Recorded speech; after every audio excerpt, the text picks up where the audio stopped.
Nintendo DS. Il y a au total 2337 jeux sur Nintendo DS. En comptant la 3DS, on monte à 3991. C'est pas de ça que je grossis un peu. Ne suffirait pas pour tous les finir. Regarde-moi, j'en ai fait la dernière fois. J'attends. Je passais des heures à contempler les rayons. Faut que j'enlève. Faut que je fasse des rushs.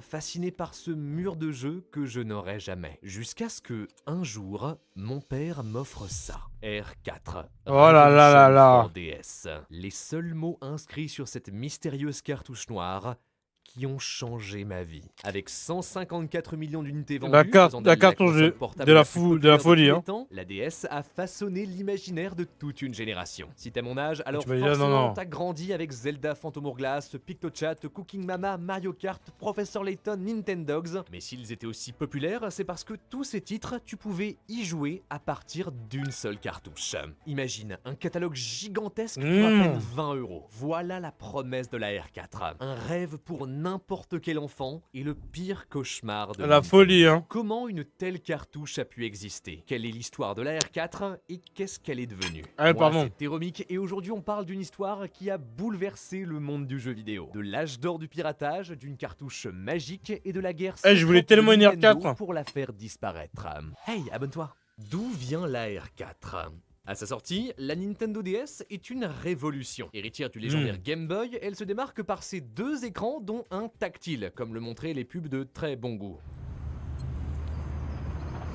Qu'est-ce que je regarde? Bref, en 2005, c'est du jeu. Sa pub de merde. Comme on l'a dit, ce qui va vraiment l'imposer sur le marché, c'est son catalogue. Déjà, en plus de pouvoir lire les cartouches GBA, elle arrive avec les licences les plus fortes du studio. Ah oui! Mario, Zelda, mais c'est pas tout. Putain, celle-là, je m'en rappelle. La DS encourage aussi fortement les développeurs tiers à s'emparer de la console. C'est comme ça que Sega nous a... Je me rappelle au centre de loisirs, j'avais un pote, il avait le truc version Game Boy là.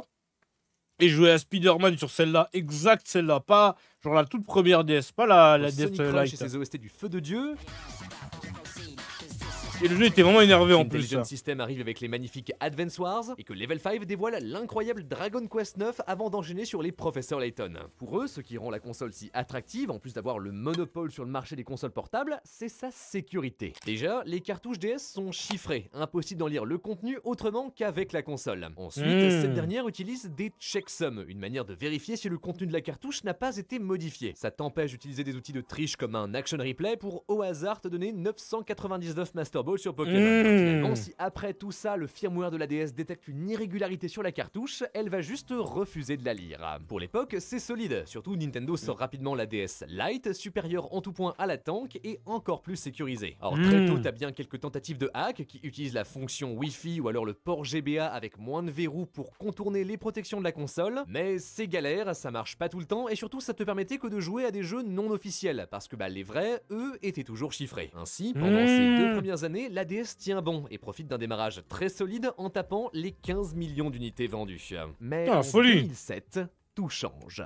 Un jour arrive sur les forums un internaute du nom de Martin Korth, un génie de l'émulation. L'émulation, c'est le concept d'utiliser un ordinateur pour imiter le comportement d'une autre machine, et donc de pouvoir lui faire lire des programmes qu'il n'aurait pas pu autrement. En gros, prendre des jeux console et les mettre sur ton PC. Et ça, Martin sait très bien le faire. En 97, il avait déjà réussi à créer un émulateur pour la Game Boy, puis plus tard pour la Game Boy Color et la Game Boy Advance. Diffusé gratuitement sur internet, un trésor pour la communauté. Mais lui, c'est un ce bon. qu'il veut, c'est craquer la DS. Et c'est là qu'il découvre un secret qui va faire perdre des milliards à Nintendo. Au bout de plusieurs semaines à décortiquer la console, Martin arrive à en extraire le BIOS, le système de base qui gère le démarrage et la vérification. Il comprend alors que quand la DS s'allume, elle lance 2 programmes. Un premier qui s'occupe de l'initialisation, et un autre qui vérifie la cartouche insérée. Pour ça, il récupère les 2 premiers kilooctets de cette dernière. C'est la Secure Area, la signature, qu'il tente de déchiffrer avec sa clé. Si après déchiffrement, il obtient le mot Ancry Obj, le mot de passe partagé par toutes les cartouches officielles, il sait que celle-ci est authentique et lance le jeu. Sinon, il t'envoie juste sur le menu principal. Sauf que ce cryptage, il est symétrique. La clé n'est pas privée, elle est enregistrée, sans protection, directement dans le BIOS. Et Martin vient de mettre la main main dessus. Grâce à elle, il pouvait maintenant déchiffrer n'importe quel jeu DS, en extraire le code et le mettre sur son émulateur. Mais surtout, ce que ça veut dire, c'est que tu peux faire Mais lire si une lui, cartouche non il a pas pris un officielle à ta DS procès simplement noir. en rajoutant la ligne Angry Obj correctement chiffrée dans tes 2 premiers kilooctets. D'un coup, tu passais toutes les protections. C'était si simple. Alors Martin ne va pas jusque-là, il se contente de publier son émulateur ainsi que ses découvertes, mais l'information arrive jusqu'aux oreilles d'une équipe de développeurs chinois. Flairant l'opportunité, en quelques semaines, il fabrique une flashcard. En gros, un adaptateur qui fait le lien entre l'ADS et une micro SD et qui permet à la console d'en lire le contenu. La R4 vient de naître. Elle te permet d'utiliser... Ah, non, c'est les Chinois. Cacagoule. La R4. Non, merci à Chine. Merci à Chine, merci, vraiment merci. Utiliser ta console pour faire tout et n'importe quoi. Écouter de la musique... Eh, Juki, la prochaine fois que tu bannes un mec pour un avis, parce il donne son avis, c'est toi tu prends un ban. Faire des vidéos, télécharger des applications non officielles, mais surtout faire tourner des jeux. Le cryptage rendu public, c'était extrêmement simple de prendre la ROM d'une cartouche et de la mettre sur une R4. Un jeu DS, c'est à peine 100 MO, du coup sur une carte SD de 8 Go, tu peux en mettre plusieurs centaines. Rapidement, les premières R4 sortent des usines et partent aux 4 coins du monde. Et le succès est immédiat. Les dernières défenses de la Nintendo DS viennent de tomber. L'âge d'or du piratage. En 2007, tu pouvais aller sur n'importe quel site de revente, boutique de téléphone ou alors magasin un peu geek et tu trouvais des R4 par dizaines. En quelques mois, la DS, à l'époque entre les mains de 35 millions de joueurs, devient la console la plus piratée d'Europe. La folie, hein. Que une DS sur 2 avait une R4. C'est ça qui était fou, même les gens normalement très éloignés des milieux geeks en avaient une. C'est la première fois dans l'histoire du jeu vidéo que le piratage touchait un public Putain, j'étais le seul qui en avait pas. aussi large. Déjà parce que en plus d'être moins cher et pratique, techniquement, c'était légal.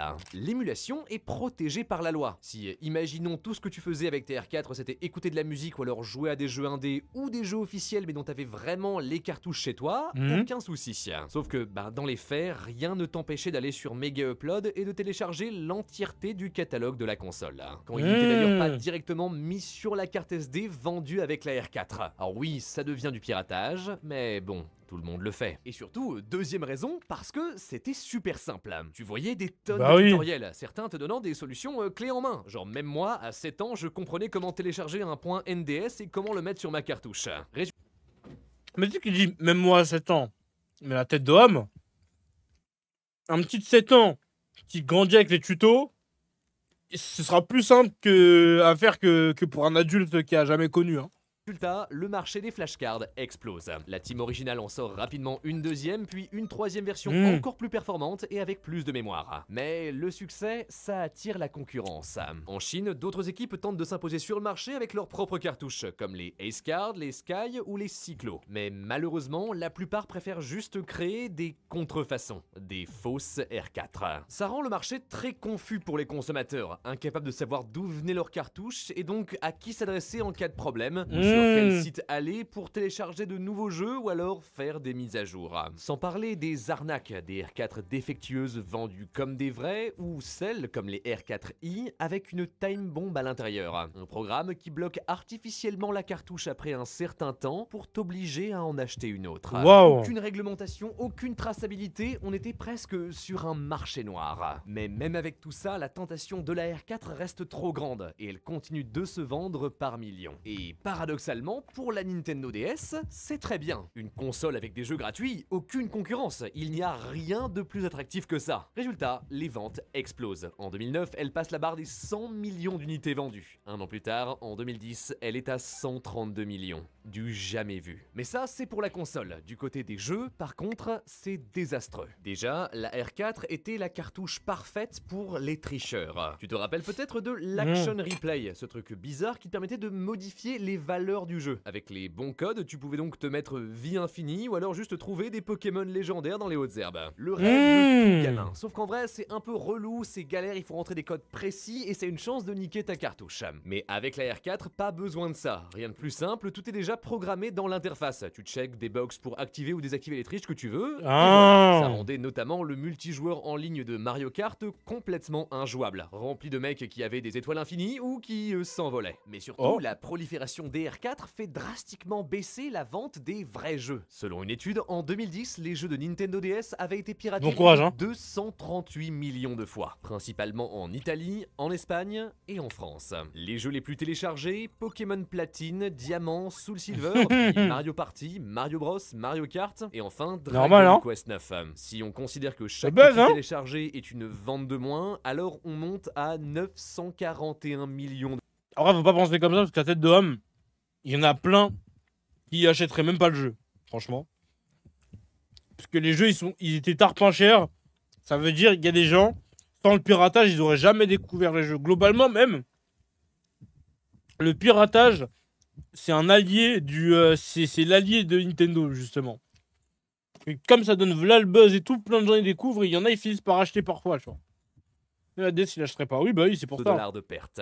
La DS est la console la plus populaire de tous les temps, mais tous les amis de mes enfants à l'école ont une DS avec une R4. Ils ont 100 jeux pour même pas un centime. Donc oui, le marché s'écroule pour la DS et la Wii. Lui, c'est le vice-président des ventes de Bandai Namco. Et il a raison. Du côté des développeurs, il y a une vraie perte de confiance dans la Nintendo DS. Ben Feder, à l'époque PDG de Tech2, s'est par exemple ouvertement plaint des faibles ventes de GTA Chinatown Wars comme une conséquence directe de la prolifération des R4. Pourtant, acclamé par les joueurs et les critiques avec la meilleure note de l'histoire de la console, le jeu a quand même fait un énorme bid avec à peine 90 000 copies vendues sur la première année. Pire, Alpha Dream, fort, hein. studio adoré de tous pour la série des Mario et Luigi RPG, les Frères du Temps, le Voyage au centre de Bowser, qui se sont terriblement mal vendus. Encore aujourd'hui, c'est le pire flop de l'histoire pour un jeu Mario, alors que pourtant, ils sont incroyables. Mais puisque tu pouvais les avoir gratuitement et facilement, personne ne les a achetés. Endetté, le studio doit annuler toutes ses suites et fait faillite quelques années plus tard. Au total, Nintendo estime que la R4, en cassant cette relation de confiance, leur a fait perdre 41 milliards de dollars sur le marché des consoles portables. Eh ben. Un coût gigantesque, pas aidé par celui porté également aux consoles de salon, la Wii étant elle aussi très facilement craquable et la Wii U,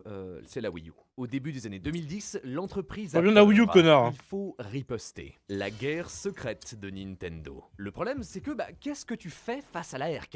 Les failles de la DS sont irréparables. C'est une vieille console et elle, comme ses jeux, ne peuvent pas être mis à jour avec un patch. Et même si c'était possible, tu ne peux pas changer les clés de cryptage parce que sinon ça rendrait toutes les consoles et les cartouches précédentes immédiatement obsolètes. Leur solution, c'est donc d'arrêter la circulation des R4 en elles-mêmes. Mais ça, c'est compliqué.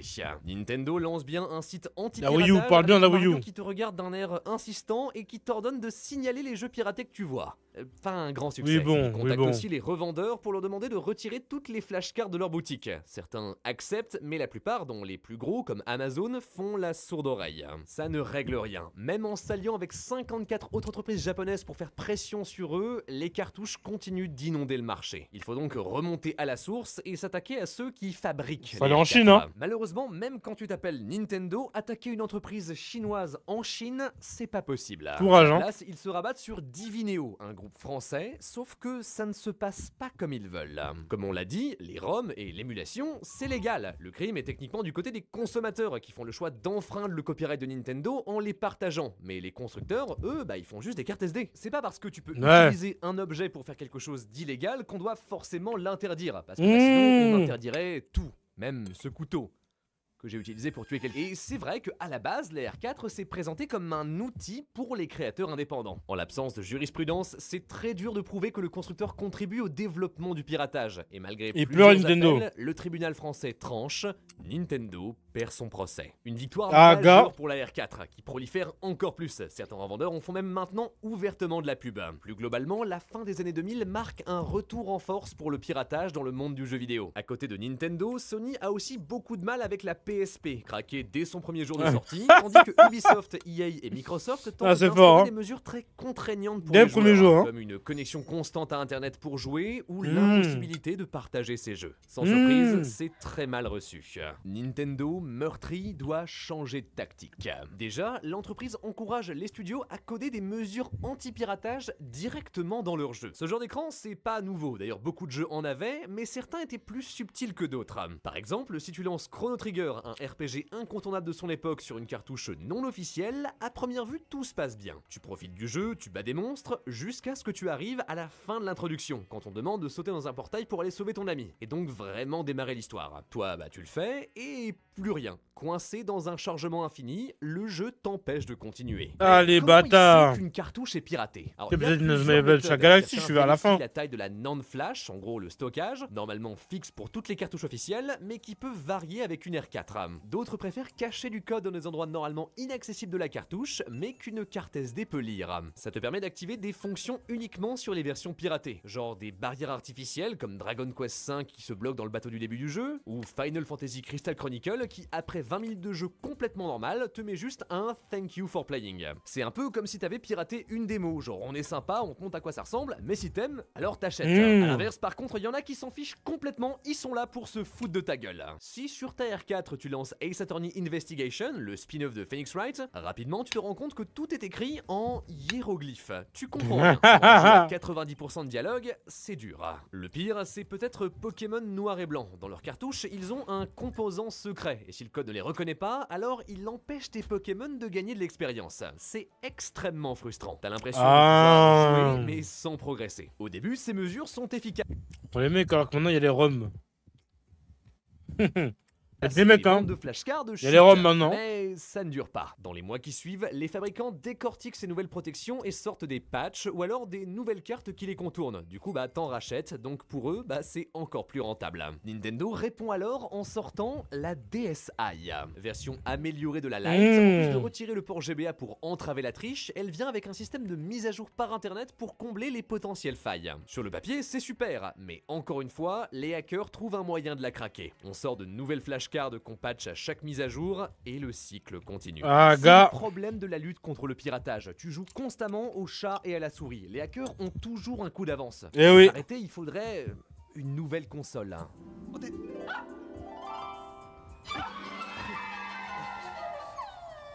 Un nouveau départ. Derrière le déluge de fonctionnalités, des boutons Alors qu'un skip la 3DS, c'est encore plus simple de la craquer. Voilà la vraie promesse de la 3DS. Sa sécurité est impressionnante. On sent que Nintendo a redoublé d'efforts pour laisser le désastre de la R4 derrière lui.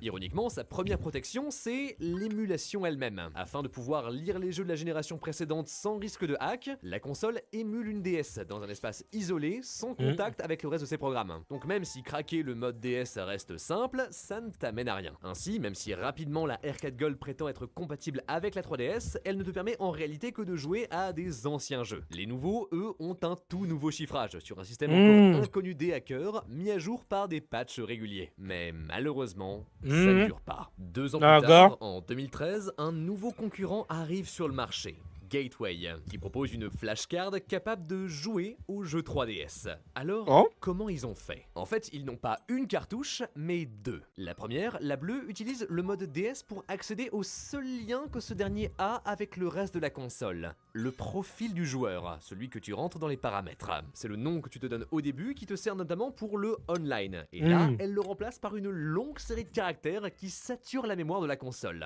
En panique, incapable de lancer ses programmes de vérification, elle est sans défense quand tu insères la deuxième cartouche, la rouge, avec tous les jeux. Nintendo se rend compte de la faille et sort immédiatement une mise à jour pour la réparer. Les joueurs sont donc face à un dilemme, soit perdre leur gateway en updatant leur console, soit la garder avec l'ancienne version mais perdre les fonctionnalités de leur 3DS. Mais c'est là que Gateway arrive avec une idée diabolique, le Emunand. En gros, et si tu copiais l'intégralité du système de ta console sur ta carte SD, puis tu lançais le système depuis ta cartouche. C'est hallucinant, mais c'est possible.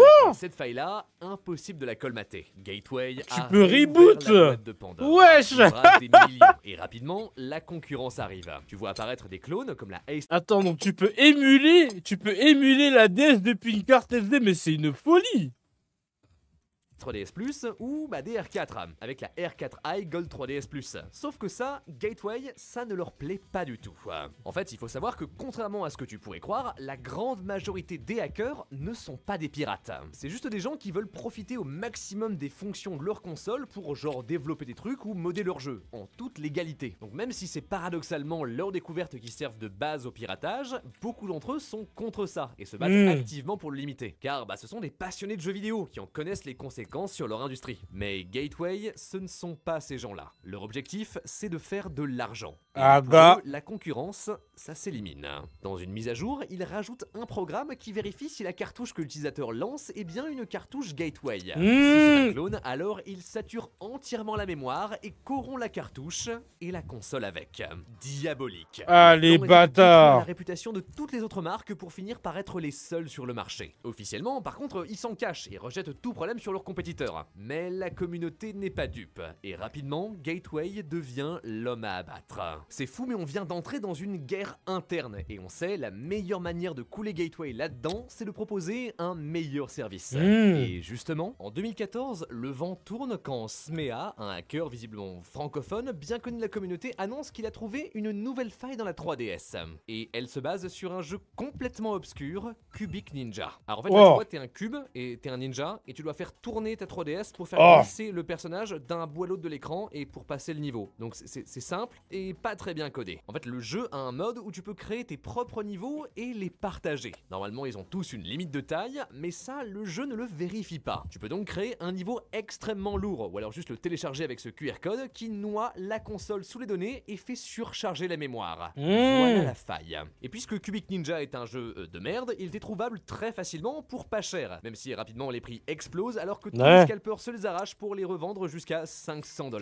Le 500 $ Cubic Ninja. n'est pas un pirate. Le hack qu'il partage ne permet de jouer qu'à des homebrew, mais cependant, il ouvre la voie pour tous les autres, notamment pour Roxas. Membre régulier du forum GBA Temp, grâce à cette faille, il développe RX Tools, un programme qui permet en gros de décortiquer entièrement la structure de ta 3DS. Le rêve pour les jeux indés et le homebrew. Cependant, comme Smea, pour éviter le piratage, il protège son code et empêche RX Tools de modifier l'information la plus importante, les signatures de vérification. L'équivalent des codes de la DS qui authentifie les cartouches. La dernière défense encore debout. Mais quelques mois plus tard, quelqu'un, on ne sait pas qui, partage une série de codes. Visiblement un leak d'une conversation privée de Roxas qui montre comment contourner ses signatures. S'ensuit un gigantesque drama dans la communauté. Entre ceux qui se réjouissent de la découverte et ceux désespérés de voir le mal que ça va faire à la console. Roxas, dégoûté, partage finalement le code de RX Tools avant de se retirer définitivement de la communauté des hackers.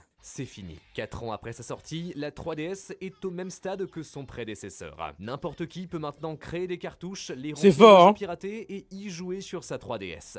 Alors oui, Gateway prend un gros coup et rattrapé par la concurrence, il finit par disparaître. Mais à quel prix? À nouveau, les flashcards inondent les boutiques et le marché s'effondre. Nintendo n'en peut plus. Il faut mettre un terme à cette guerre, quel qu'en soit le prix. La chute de la R4. Depuis sa précédente défaite, l'entreprise n'a pas chômé, et surtout, elle n'a pas abandonné la bataille judiciaire. À défaut des fabricants ou alors des revendeurs, Nintendo poursuit les particuliers qui partagent illégalement les ROM de leurs jeux sur internet. En Grande-Bretagne, ils parviennent même à mettre 13 pirates derrière les barreaux. Nintendo s'attaque aussi à ceux qui vendent des R4 avec directement des jeux dedans, comme cet homme qui en avait importé plus de 26 000, condamné à 26 000 jeux. Au total, c'est plus de 411 000 cartouches que Nintendo confisque et détruit partout dans le monde. Mais ça ne suffit pas. La seule manière d'y mettre un terme, c'est de faire annuler la décision du tribunal français et de rendre les R4 illégales pour de bon. Pour ça, il leur faut une stratégie. Et elle commence aux Pays-Bas. Nintendo sait que là-bas, la juridiction sur les droits d'auteur leur est assez favorable. Avec un dossier encore plus solide que la fois précédente, ils attaquent donc 11 revendeurs. L'entreprise avance, preuve à l'appui, que les flashcards sont presque exclusivement utilisés pour télécharger des jeux piratés. Comme on l'a vu, il existait des variantes éthiques, comme celle de Smea ou Roxas, qui ne proposaient que des homebrew sans violation de copyright. Les fabricants avaient donc le choix, mais ils ont préféré se tourner vers le piratage. Et ça, c'est un crime. La cour néerlandaise tranche en faveur de Nintendo, forçant 10 des 11 revendeurs à cesser la vente de flashcards, détruire le reste de leur stock et payer jusqu'à 250 000 € en dommages et intérêts. Le premier domino tombe. Nintendo, à son tour, vient de trouver sa propre brèche. Il a réussi à prouver devant un tribunal européen que les R4 étaient principalement fabriqués, adaptés et exécutés dans le but de permettre à ses utilisateurs de violer les droits d'auteur de l'entreprise. Et cette première victoire, c'est la clé qui va les porter partout ailleurs. Nintendo se tourne ensuite vers la Grande-Bretagne et attaque Playable Limited, le plus gros revendeur de cartouches du pays. Ce dernier tente de se défendre en sortant l'argument du homebrew, mais ça ne marche plus. Des mots du juge, le simple fait que l'appareil puisse être utilisé à des fins autres que le piratage ne constitue pas une défense. L'affaire va jusqu'à la Cour suprême de Londres, qui, encore une fois, tranche en faveur de Nintendo. Surtout, elle le fait en acceptant l'argument que, en Angleterre, même si tu as le droit de créer tes propres systèmes, contourner les systèmes de sécurité de la console est illégal. Le marteau tombe et 165 000 R4 sont saisis. Leur vente, ainsi que toutes les autres marques, est interdite et Playable Limited doit payer de lourdes charges. Plus rien ne peut arrêter Nintendo qui avance Destiny sur encore tous là, les fronts. Allemagne, Italie, Japon, chaque victoire est plus simple que la précédente. Les pays s'alignent, comme l'Australie qui condamne son principal importateur de cartouches à 500 000 $ d'amende. Une menace qui dissuade tous les autres. Enfin, Nintendo revient en France. Le tribunal, qui avait signé leur défaite quelques années plus tôt, devient le théâtre de leur ultime victoire. Et jure, Christophe-toi, laisse-moi tranquille. Même internationale, la Cour d'appel de Paris n'a d'autre choix que de revoir ses positions en faveur de Nintendo. C'est officiel, l'importation et la vente des R4 sont interdits et les 6 entreprises responsables sont condamnées à 460 000 € d'amende, 4,8 millions de dommages et intérêts, avec leurs dirigeants écopant des peines de prison R4, avec sursis. plus en vente, je suppose. Le dernier bastion est tombé, la R4 est maintenant complètement illégale. La production s'arrête, les stocks s'épuisent, Nintendo a gagné. Alors, pas complètement. Entre-temps, les États-Unis passent le Digital Millennium Copyright Act, ou le DMCA. Alors toi, tu le connais comme le pire cauchemar des streamers, mais il faut savoir que le texte autorise quand même les gens à contourner la sécurité d'un appareil mobile. Alors à la base, c'est là pour limiter le monopole des iPhones, mais du coup, ça s'applique aussi à la DS. Et du coup, résultat, là-bas, encore aujourd'hui, on peut trouver des R4. Même si, paradoxalement, on n'en a plus vraiment besoin. Depuis, le crack de la 3DS a progressé, et tu peux maintenant la hack uniquement avec la micro SD de ta console et un programme gratuit sur internet. Énervé. Globalement, l'âge d'or du piratage prend fin. Partout, les contre-mesures deviennent de plus en plus efficaces. Alors bien sûr, il y a toujours des hackers et des cracks. Le rapport entre streamer et DMCA. En gros, le truc avec le stream, c'est que tu vois, quand tu mets de la musique, et quand tu mets de la musique, de la VOD elle coupe. Tu vois, si elle n'est pas libre de droit, si tu regardes une série où t'as pas les droits, et si les ayants droit ils signalent à Twitch, et tu prends un ban de 2 jours. Enfin bref. Sur YouTube aussi, ça baisse la monétisation. Sur YouTube, ça peut faire couper ton live carrément. Donc ouais, c'est ça, tu vois. C'est ça le rapport. Ceux-ci ne sont plus assez simples pour le grand public. Tout est donc bien qui finit bien, oui. Mais non. La fin de la R4 a des conséquences. Comme on l'a vu, derrière le piratage, il y avait une vraie communauté de développeurs indépendants qui se servaient de la cartouche pour créer et partager leurs jeux. Se sentant chassés, la plupart se sont donc tournés vers le vrai concurrent de la Nintendo DS, le téléphone portable. Angry Birds, Jump, Jetpack Joyride, Temple Run, toute la nouvelle génération du casual gaming qui n'est pas sur 3DS. Elle aurait pu être l'Eldorado des créateurs indépendants, mais à vouloir trop contrôler son marché, elle a laissé sa place à Apple et Android. Nintendo a gagné la bataille, mais sans s'en rendre compte, il venait peut-être de perdre la guerre. Heureusement, le succès de la Switch viendra les remettre à flot, mais sans ça, qui sait ce que serait devenue l'entreprise ? Sans la R4, la DS ne serait pas la console qu'elle est aujourd'hui. Leurs histoires sont profondément liées et elles forment le même héritage. Le 17 septembre 2020, Nintendo annonce l'arrêt de production de la 3DS et en 2024, il ferme définitivement son eShop. Aujourd'hui, la seule manière de jouer légalement aux jeux DS et 3DS, c'est grâce à l'occasion. Mais les prix montent. Ouais, c'est ça le fils de pute. D'explorer leur catalogue sans dépenser des sommes phénoménales. Ils aiment trop faire ça. La R4. Paradoxalement, la cartouche qui a failli signer la mort de la console est maintenant celle qui la garde en vie. Sans les efforts de la communauté, sans ces passionnés qui encore aujourd'hui prennent plaisir à se réapproprier la console pour genre mettre le deuxième écran sur une télé, what the fuck, le patrimoine de la DS serait bien moins accessible et beaucoup de jeux auraient été à jamais perdus. C'est pour ça que c'est toujours triste de voir des entreprises s'attaquer à l'émulation. Là-dessus, Nintendo est l'un des pires. Encore aujourd'hui, sa traque continue. Pour chaque logiciel que tu fermes, de nouveaux apparaissent et ainsi de suite. la guerre. Ah, gars. Mais malgré ce que peuvent nous dire Nintendo et tous les autres, je pense que défendre Sur Amazon, c'est l'émulation, légal, ouais. c'est vital. C'est la seule manière qu'on a de préserver les jeux qu'on aime, de s'approprier les univers qui ont construit nos enfances sans être aux dépens d'une multinationale. Aujourd'hui, plus que jamais, avec la fin des cartouches au profit du dématérialisé, nous n'avons jamais été moins propriétaires de nos jeux. Techniquement, rien n'empêche tel ou tel éditeur de retirer un titre de leur plateforme sans qu'on puisse y faire quoi que ce soit. Dans ce contexte, l'émulation est notre pouvoir de joueur et on doit à tout prix le préserver. Ainsi, si la R4 n'était pas une solution sur le long terme, son existence nous a quand même apporté beaucoup de choses. Même pour moi, enfant, grâce à cette cartouche, j'ai pu découvrir des tonnes de jeux que je n'aurais jamais essayé oui, autrement. c'est ça le truc Ils ont aussi. éveillé ma curiosité et m'ont poussé à aller plus loin, à regarder au fond des choses. Une valeur que je porte encore avec moi aujourd'hui en faisant ces vidéos ou alors en rallumant ma vieille DS.